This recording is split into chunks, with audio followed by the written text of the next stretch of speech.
新生兒準備嘅用品，首先呢個衫放 BB 嘅污糟衫啦，跟住呢一個3層細細個放 BB 比較常用嘅嘢啦，最高就放呢啲啦，中間冇咁常用啦，下邊咧最唔常用先。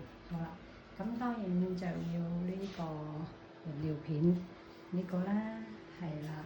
跟住呢邊記事簿啦，係啦 ，BB 嘅中意啲公仔啲嘢啦，呢個就係熱嘅，可以放即係抹pat pat 嗰啲濕紙巾啦，係啦，清潔用品啲嘢啦。咁啊呢一紮就係沖奶嗰啲啦，係啦，咁啊紙巾啦，咁啊水壺啦，清潔用品啦，係啦，咁啊當然唔少得個 cam 啦，睇住 BB 啦。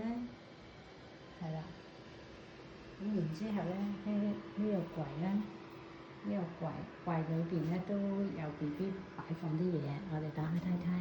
係啦，呢啲紗巾啦，係啦，大巾啦。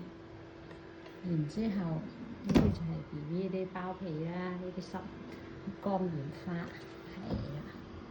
咁呢啲 BB 嘅衫仔啦，係啦，咁所以咧。我哋咧就要咁樣去 set up 啲嘢，咁就到時候出世嘅 BB，咁你就唔使咁辛苦啦。好啦，咁呢邊咧都可以擺 BB 啲尿片啊，係啦。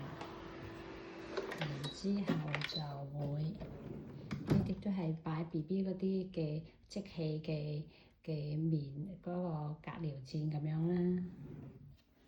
然之後都係放啲衫仔啦，如果唔夠着都可以擺到嘅。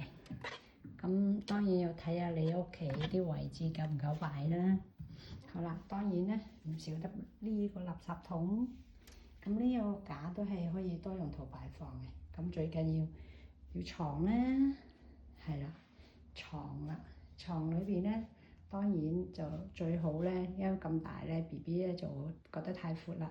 我哋咧需要買一個好似啲咁樣嘅坤爐啦，睡窩，咁當 BB 瞓就好舒服啦，係啦。咁當天又唔少得個暖爐咧，咁仲有就係被啦，呢個嘅餵奶枕啦，係啦，呢啲係都係唔少得嘅。仲有一個 BB 嘅清新空氣機啦，